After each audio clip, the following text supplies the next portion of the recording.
மதிப்பிற்குரிய துறையூர் சட்டமன்ற தொகுதியின் வேட்பாளராக எனக்கு போட்டியிட வாய்ப்பளித்த கழகத்தினுடைய தலைவர் அவர்களுக்கும், பரிந்துரை செய்த பொதுச் செயலாளர் அவர்கள் அண்ணன் ஆனந்தன் அவர்களுக்கும் இந்த நேரத்தில் என்னுடைய நன்றிகளை தெரிவித்துக் கொள்வதோடு, இந்த துறையூர் சட்டமன்ற தொகுதி என்பது வந்து பார்த்தீங்கன்னா, திருச்சியில் 9 தொகுதி இருக்குது. இங்கே மட்டும்தான் எந்த ஒரு அடிப்படை வசதியுமே சுத்தமாக இல்லாமல் இருக்குதுன்னு கூட சொல்லலாம். 2 பிக்னிக் ஸ்பாட் இருக்குது. அந்த பிக்னிக் ஸ்பாட் 2 இருக்குது. அதுக்கான என்ன ஃபண்டு அலாட் பண்ணியிருக்காங்க, அது என்ன ஒரு துரும்பாச்சும் எடுத்து போட்டாங்களான்னு பார்த்தா எதுவுமே இல்லை. டபுள் வே ரோடு வேணும். பிக்னிக்ல வந்து பார்த்தீங்கன்னா அட்ராக்ட் பண்ணணும், பீப்புள்ஸ் வந்து அட்ராக்ட் பண்ணணும். அதுக்கு அதோட இன்ஃப்ராஸ்ட்ரக்சர் எதுவுமே இல்லை. பச்சைமலையில் வந்து பார்த்தீங்கன்னா ஒரு ஜிஹெச் கூட இல்லை.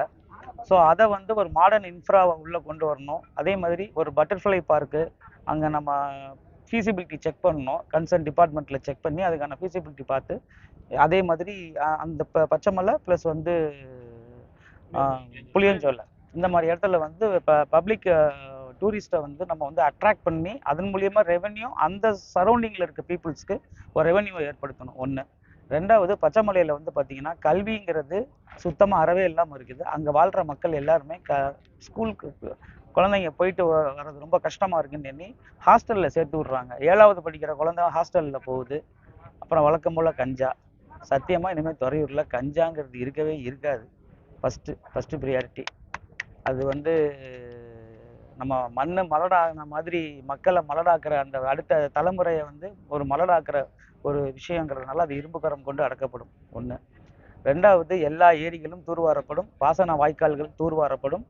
இந்த சின்ன ஏரியை வந்து தூர்வாரி அதை வந்து சுத்திகரித்து கழிவு நீர் அதில் கலக்காமல் அந்த கழிவு நீரை சுத்திகரித்து வேறு ஏதாவது பர்பஸ்க்கு யூஸ் பண்ணுற மாதிரி ஃபீசிபிலிட்டி இருக்கான்னு கன்சர்ன் டிபார்ட்மெண்ட்டில் நான் செக் பண்ணிவிட்டு அதுக்கு தகுந்த மாதிரி ஒரு சின்ன போட் ஃபெசிலிட்டி ப்ளஸ் அதோட பவுண்ட்ரிஸில் வந்து ஒரு நல்ல என்விரான்மெண்ட், பீப்புள்ஸ் வந்தாங்கன்னா இங்கே அப்படி பார்த்துட்டு அப்படியே பச்சைமலைக்கு ஏறுற மாதிரி அவங்களுக்கு ஒரு ஃபீலை கொடுக்கணும்.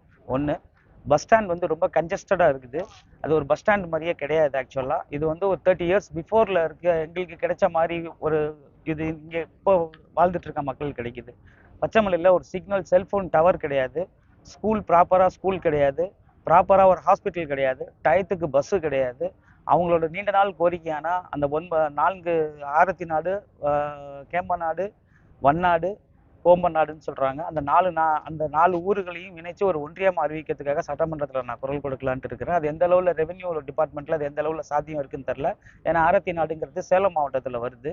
ஸோ அதை நான் பார்த்துட்டு தான் அதை நான் செய்யணும். ப்ளஸ் வந்து எல்லா இடத்துலையுமே கழிப்பறை வசதி சுத்தமாக கிடையாது. 70 ஆண்டுகளாக இந்த திராவிட கட்சிகள் இந்த துறையூர் மண்ணை ஆண்டு ஒரு கழிப்பறை வசதி கூட கட்டி கொடுக்க திராணி இல்லாத அரசாக தான் இருக்குது. எங்கள் தமிழக வெற்றி கழகம் அப்படி இருக்காது.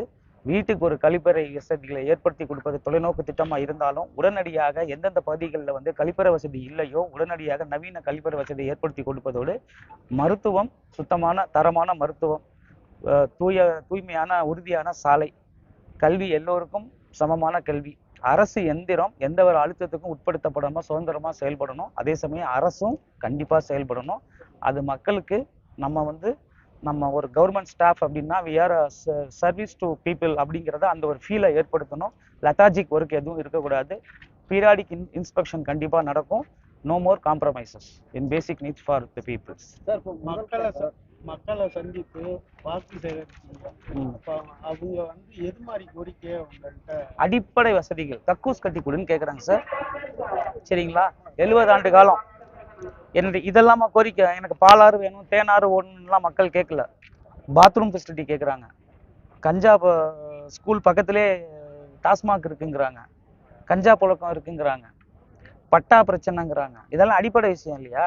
70 ஆண்டு காலம் கழிச்சு இன்னமும் இதையேவா கேட்டுட்டு இருப்பாங்க? எங்களுக்கு வந்து ஒரு அப்பார்ட்மெண்ட் கட்டி கொடுங்க, இந்த இடத்துல ஒரு பார்க் கட்டி கொடுங்க அப்படிலாம் அவங்க கேட்கல. அவங்களுக்கு அப்படின்னா என்னன்னே தெரியல இங்க இருக்க மக்களுக்கு. ஸோ அதை வந்து அவங்களுக்கு தெரியுதோ தெரியலையோ, இங்க இருக்கிற இயற்கை வளம் கண்டிப்பாக காப்பாற்றப்படும். புளியஞ்சோலைக்கு அந்த வாட்டர் ஃபெசிலிட்டி வந்து ஒரு செப்பரேட் ட்ரென்ச் ஒன்று எடுக்கணும்னு சொல்றாங்க. கன்சர்ன் டிபார்ட்மெண்ட்டை அதை நான் கன்சிடர் பண்ணி அதை இன்ஸ்பெக்ட் பண்ணி அதுக்கான ஃபீசிபிலிட்டி எப்படி இருக்குன்னு பார்த்துட்டு ஃபீசிபிலிட்டி ப்ளஸ் பாசிபிலிட்டி பண்ணி அது இம்பாசிபிளாக இருந்தாலும் பாசிபிள் ஆகுறதுக்கு என்னோட வாய்ஸ் கண்டிப்பாக இந்த மக்களோட வாய்ஸாக நம்ம அசம்பிளியில் கண்டிப்பாக ஒழிக்கும். கஞ்சா ஒழிக்குவேன்னு சொன்னீங்க. அது ஒழிக்கிறது சாத்தியமா? சட்டம் ஒழுங்கு சரியா இருந்தா கஞ்சா ஒழிஞ்சிடும் இல்லையா சார்? சட்டம் ஒழுங்கு எங்க தலைவர்கிட்ட தான் இருக்கும். இரும்பு கடம் கொண்டு அடக்கிடுவார். இந்த தொகுதிக்குள்ள சார் தோசையை திருப்பி போடணும் தான். ஒரே நைட்ல ஓவர் டைம்ல வந்து இப்போ எல்லாரும் நினைச்சிருப்பீங்களா டிவிக்கு இந்த மாதிரி ஒரு இது வரும்ன்ட்டு? ஏதாவது ஒரு ஊடகத்துல கிடையாது இல்லையா? நாங்க எல்லாத்தையும் செய்வோம் சார். செய்ய முடியாததை செய்வோம். இது இப்ப நான் சொன்னது எல்லாமே தொகுதி மக்களுக்காக தான் சொல்றேன். ஓட்டுக்கு காசு கொடுக்க மாட்டோம், சரிங்களா? தலைவர் அறிவிச்ச மாதிரி ஆதார் கார்டு சிஸ்டம் இருக்காது. இனிமே ஆதார் கார்டு இருக்கும், அது வேற. தமிழ்நாடு பீப்புள்ஸுக்குன்னு தனியா ஒரு ஸ்மார்ட் கார்டு. அந்த கார்டில் எல்லா வகையான இன்ஃபர்மேஷனும் ஒரு சிட்டிசனோட டோட்டல் இன்ஃபர்மேஷனுமே ஃபீட் ஆகிடும். நீங்கள் எங்கே போனாலும் ஆர்ஐட்ட சைன் வாங்கிட்டு வா, விஓட்ட சைன் வாங்கிட்டு வா, இவரை போய் பாரு அவரை போய் பாருலாம் கிடையாது. ஒன்ஸ் அந்த கார்டை காமிச்சா ஸ்கேன் பண்ணால் அவங்க போய் எதை வேணாலும் அந்த சிட்டிசன் வந்து ஆக்குபை பண்ணிக்கிற மாதிரி யூஸ் பண்ணிக்கிற மாதிரி சிஸ்டம் வந்து சிஸ்டமைஸ்டு வந்து ப்ராசஸில் இருக்குது. வித்தின் அ இயர் அதை வந்து இம்ப்ளிமெண்ட் பண்ணிடுவோம். அது இருந்தாலே 90% வந்து பீப்புளோட நேரம் வந்து மிச்சமாகும்.